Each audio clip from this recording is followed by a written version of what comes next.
একটি কথা আমাদের সবার মনে রাখা উচিত, বাবার চেয়ে দায়িত্বশীল কোনো পুরুষ হয় না, আর মায়ের চেয়ে বেশি যত্নবান কোনো নারী হয় না। এই বিশাল পৃথিবীতে বাবা মায়ের চেয়ে আপন আর কেউ হতে পারে না। বিসমিল্লাহির রহমানির রহিম। আসসালামু আলাইকুম। আমি ইয়াসমিন আক্তার, ইয়াসমিন হিয়া ব্লগে জানাচ্ছি সবাইকে স্বাগতম। দেশ ও দেশের বাইরে, কাছে বা দূরে, যে যেখান থেকে আমার ভিডিওটি দেখছেন বা দেখছেন না, আশা করি আলহামদুলিল্লাহ সবাই ভালো আছেন। আমরাও আলহামদুলিল্লাহ অনেক বেশি ভালো আছি। কেক বানানোর এত মোল্ড, এত কিছু দেখে হয়তো অনেকের মনে করছেন আমি হয়তো কেকের বিজনেস করি বা কিছু একটা করি। আসলে কিন্তু কিছুই করি না, তবে কোনো এক সময় হৃদয়ের একটি কোণার মধ্যে স্বপ্ন জেগেছিল যে কেকের বিজনেস করব। সেই স্বপ্ন থেকেই অনেক কিছুই করেছি। এখানে যে মোল্ডগুলো দেখতে পাচ্ছেন, এছাড়াও কিন্তু আমার কাছে আরও কিছু মোল্ড আছে, সেগুলো অন্য একটা জায়গায় রেখেছি। এখানে যা যা আছে এগুলো দিয়ে মাঝে মাঝে কেক বানানো হয়। মাঝে মাঝে বলতে যদি কখনো ইচ্ছা করে বা আমি বায়না করে তাহলেই কিন্তু কেকটা বানানো হয়। তাছাড়া এখন আর কেক বানাই না। আমার মেয়ে প্রতিদিনই বলে কেক বানাতে, তবে কেক আমি প্রতিদিনে বানিয়ে দেই না। এই যে জিনিসগুলো কিন্তু আমার মেয়েই বের করেছে। প্রায়ই সে এই কাজটা করে, সবগুলো মোল্ড বের করে এলোমেলো করে ফেলে। সব সময় তো আর শেয়ার করা হয় না। এখানে কিছু মোল্ড অনেক বেশি ময়লা হয়ে গিয়েছে, দেখতেই পেয়েছেন, যেহেতু সব সময় কেক বানানো হয় না। তাছাড়াও অনেক সময় কালার কাছে দিয়ে দেই ধোয়ার জন্য, হয়তো সে ঠিক মতো ধোয় না, সেজন্য এরকম হয়ে গিয়েছে। যাই হোক, কোনো এক সময় ইচ্ছে হয়েছিল, অনেক বেশি ইচ্ছে হয়েছিল যে কেকের বিজনেস করব। এজন্য কিন্তু আমি বেশ কয়েকটা কোর্স করেছিলাম। কোর্স করতে গিয়ে অনেক কিছু শিখেছি, অনেক কিছু বুঝেছি। অনেকগুলো টাকাও নষ্ট হয়ে গিয়েছে, যেহেতু কেকের অনেক জিনিসপত্র কিনতে হয়েছে, কোর্স করতে গেলেও টাকা লাগে। তো অনেকগুলো টাকা খরচ করেছি, আর বেশিরভাগ টাকা কিন্তু আমার বাবার বাড়ি থেকেই দিয়েছিল। সত্যি কথা বলতে বিয়ের আগে আমার কখনোই ইচ্ছা হয়নি আমি এটা করব বা সেটা করব, চাকরি করব, বিজনেস, কোনো কিছুই না, এরকম মনেই হয়নি। কেন জানি মোবাইল দেখতে দেখতেই ইচ্ছাটা জেগেছিল যে কেক বানানো শিখবো, কেকের বিজনেস করব। তবে ইচ্ছা করলে যে ইচ্ছা পূরণ হতে হবে সেটার তো কোনো মানে নেই। মানুষের স্বপ্ন দেখে, স্বপ্ন যে পূরণ হতেই হবে তারও কোনো মানে নেই। স্বপ্ন দেখতে তো কেউ বাধা দেয় না, তবে স্বপ্ন পূরণ করতে গেলে কিন্তু বাধা দেওয়ার মানুষের অভাব হয় না। তো কেক বানানোর পরে অনেকগুলো বার্থডে কেক আমি বানিয়েছিলাম নিজেদের জন্য, নিজেদের মানুষের জন্য। কারো বার্থডে ছিল, কারো ম্যারেজ ডে ছিল, কারো হয়তো কোনো কিছুই ছিল না, এমনিই বানিয়েছি। কেকের প্রতি অন্যরকম একটা ভালোবাসা সৃষ্টি হয়ে গিয়েছিল। কেক বানাতে অনেক বেশি ভালো লাগতো, আনন্দ লাগিয়ে কিন্তু আমি কেকগুলো বানাতাম। তার ভিতরে একটা কেক আপনাদের সাথে শেয়ার করলাম। আসলে তখন তো আমি প্রথম প্রথম শুরু করেছি, এত ভালোও পারি না, কারণ কন্টিনিউ করতে পারিনি। কন্টিনিউ করলে হয়তো আরও বেশি ভালো করতে পারতাম। আপনাদের সাথে একটা ছবি শেয়ার করলাম, আরও বেশ কিছু ছবি আমার কাছে ছিল, তবে সেগুলো আর শেয়ার করিনি। যাই হোক, তবে একটা কথা গৃহিণীদের উদ্দেশ্যে বলছি, যারা কোনো কিছু করতে চান, যদি ফ্যামিলির সাপোর্ট না পান তাহলে করতে যায়েন না, কারণ ফ্যামিলির সাপোর্ট না পেলে আপনি কিছুই করতে পারবেন না। আপনাকে বারবার বারবার বাধার সম্মুখীন হতে হবে। এসব করে করে আসলে নিজেই একসময় ক্লান্ত হয়ে যাবেন, কোনো কিছু ইচ্ছে করবে না, একসময় মন ভেঙে যাবে। আমার ক্ষেত্রে কি হয়েছে, তখন আমার মেয়েটা অনেক বেশি ছোট ছিল, সেজন্য হচ্ছে গিয়ে আমাকে না করে দেওয়া হয়েছে। আমি কোর্সগুলো করতে পারবো না, আমি কিছুই পারবো না, শুধু শুধু এগুলো করছি। তো বিভিন্ন কথা শুনে আসলে আমার নিজের মনে নষ্ট হয়ে গিয়েছিল, সেজন্য আমি নিজে থেকেই বাদ দিয়ে দিয়েছিলাম। যাই হোক, বিজনেস করতে পারিনি, তবে বিজনেসের জিনিসগুলো কিন্তু রয়ে গিয়েছে। এগুলো তো আর বিক্রি করা যাবে না, কে নেবে আমার এগুলো। এখন যদি ইচ্ছা করে তাহলে বানাই, মাঝে মাঝে কারো বাসায় গেলে বানিয়ে নিয়ে যাই। মেয়ের জন্য তেমন একটি বানানো হয়নি, কারণ জুনায়না খুব আগ্রহ সহকারে বলে যে কেক বানাও, তবে বানানোর পরে কিন্তু ও খায় না, ধরেও দেখতে চায় না, সেজন্যই আসলে বানানোর আগ্রহটা করি না। মাঝে মাঝে এতগুলো জিনিস দেখলে কিন্তু মনটা একটু খারাপ হয় যে একসময় কী স্বপ্ন দেখেছিলাম, শুধু শুধু একটা পাগলামি করেছি একসময়। যাই হোক, সবাই আমার জন্য দোয়া করবেন। এখন আছি আপনাদের সাথে, দেখা যাক কোন পর্যন্ত যেতে পারি। জিনিসগুলো জুনায়না বারবার বের করে আর বারবার মনে করিয়ে দেয়, আর আমি আবারও উঠিয়ে রাখি। সবগুলো মোল্ড আমি একটি বক্সের ভিতরে রেখেছি, আর এই বক্সটা আমি আপনাদের বাইয়ার গেঞ্জি দিয়ে বানিয়েছি। এই ডিআইওয়াইটা আমি 3-4 বছর আগে করেছিলাম, বা তারও বেশি হবে। অনেকটা ময়লা হয়ে গিয়েছে। কিছুদিন যাবৎ আমার মেয়ে আমাকে ধরেছে তাকে একটি কেক বানিয়ে দেওয়ার জন্য। শুধু কেক বানিয়ে দিলেই হবে না, তাকে ক্রিম দিয়ে বানিয়ে দিতে হবে। তো ইচ্ছা আছে, দেখা যাক, হয়তো ক্রিম দিয়ে যদি ডেকোরেশন করি তাহলে হয়তো আপনাদের সাথে শেয়ার করতে পারি। আপনাদের সাথে কথা বলতে বলতে হাতের বেশ কিছু কাজ করেছি। বেসিনটাও অফ ক্যামেরায় কিন্তু আমি ধুয়ে নিয়েছি। বেসিনের উপরে যা যা থাকে সেগুলো গুছিয়ে নিলাম।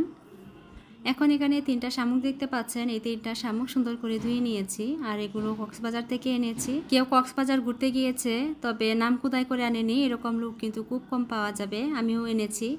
2বার গিয়েছি কক্সবাজার। প্রথমবার বিয়ের পরপরই গিয়েছিলাম, দ্বিতীয়বার ননদের সাথে গিয়েছিলাম, সাথে আপনাদের ভাইয়াও ছিল।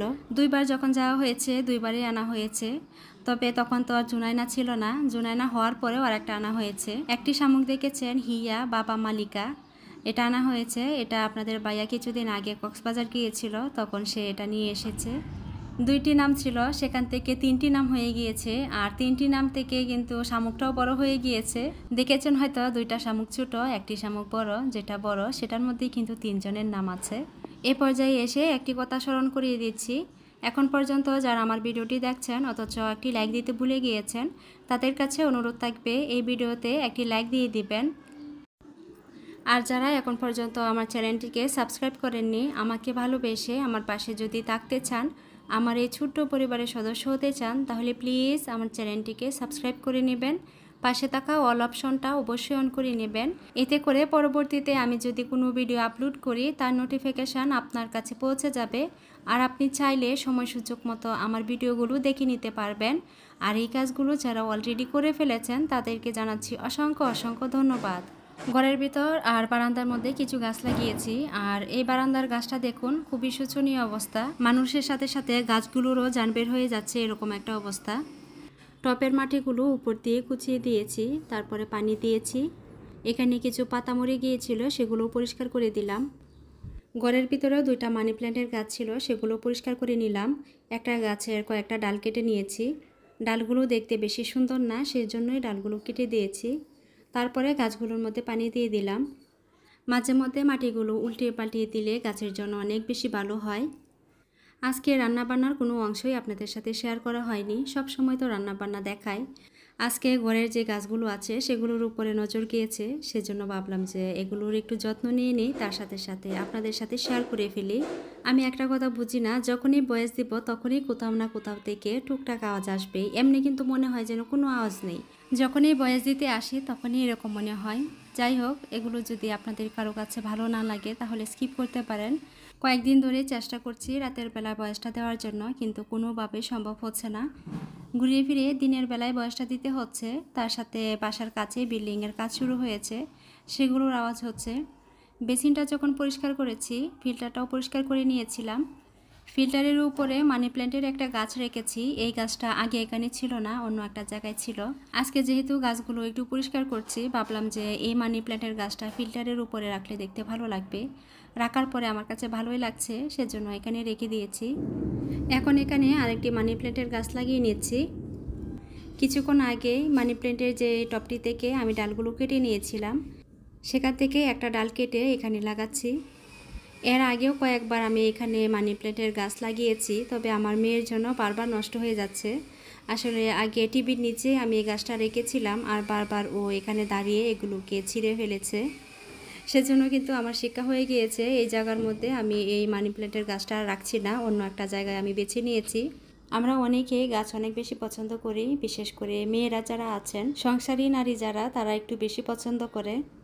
তার সাথে ঘরের ভিতরে গাছ লাগাতে আরও বেশি পছন্দ করে। ঘরের ভিতরে যদি গাছ থাকে তাহলে কিন্তু তার সৌন্দর্যটা দ্বিগুণ হয়ে যায়। এখন এই যে এত রোদ, এত উত্তাপ, এগুলোর কারণ তো গাছেই। গাছ কেটে কেটে সব উজাড় করে দিয়েছে, যার কারণে এই অসহ্য গরম আমাদের বুক করতে হচ্ছে। যদিও আমরা বুঝতে পারছি, তারপরও কিন্তু গাছ লাগানোর মধ্যে কারো কোনো আগ্রহ নেই। যাই হোক, ঘরের ভিতরে গাছ লাগাতে আমার অনেক বেশি ভালো লাগে, সেজন্য কিছু গাছ সবসময় থাকে।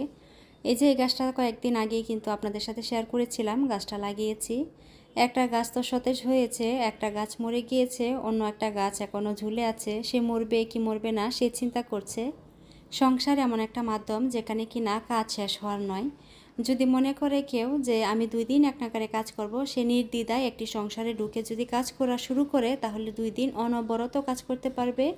কারণ সংসার এমন একটা জিনিস, আপনি যখন সংসারে এ মাথা থেকে ওই মাথা পর্যন্ত হেঁটে যাবেন, প্রতিটি সেকেন্ডে সেকেন্ডে আপনার চোখে একটা না একটা কাজ ধরা পড়বে।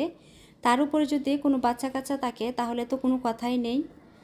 যাই হোক, তারপরও আজকে সাধারণ কাজকর্মগুলো আপনাদের সাথে শেয়ার করেছি। রান্না বান্না আরও অনেক ধরনের কাজকর্ম থাকে সংসারে, সেগুলো আর শেয়ার করিনি। করছিলাম গাছের পরিচর্যা, তার ভিতরে মনে হলো জানালাটা একটু মুছে দেই। রোজার ঠিক আগ মুহূর্তে আমার বাসায় 3টা জানালা আমি খুব সুন্দর করে ডিপ ক্লিন করেছিলাম। এখনও কিন্তু মোটামুটি পরিষ্কারই আছে। তারপরও যেহেতু ঢাকা শহরে থাকি, ঢাকা শহরে তো বালির অভাব নেই, সেজন্য জানালাটা একটু পরিষ্কার করে নিলাম। তার আশেপাশেও পরিষ্কার করেছি, তবে এত কিছু আপনাদের সাথে শেয়ার করতে যাইনি। এত কিছু শেয়ার করতে গেলে আসলে ভিডিও অনেক বেশি লম্বা হয়ে যায়। এখন সন্ধ্যা হয়ে গিয়েছে, কিছু কাপড় চোপড় ভাঁজ করে নিচ্ছি। আর কাপড় চোপড় ভাঁজ করতে করতে কিন্তু আজকে আপনাদের কাছ থেকে বিদায় নিয়ে নিব। আমার কোনো কথা বা কাজে যদি কোনো ভুল ত্রুটি হয়ে থাকে তাহলে সেটা আপনারা ক্ষমা সুন্দর দৃষ্টিতে দেখবেন। পরবর্তী একটি ভিডিও দেখার আমন্ত্রণ জানিয়ে এখানেই শেষ করছি। আল্লাহ সবাইকে ভালো রাখুক, সুস্থ রাখুক, নিরাপদে রাখুক। আমার জন্য, আমার ফ্যামিলির জন্য সবাই দোয়া করবেন। বেশি বেশি করে পানি খাবেন, বাচ্চাদের প্রতি বেশি খেয়াল রাখবেন। আল্লাহ হাফিজ, আসসালামু আলাইকুম।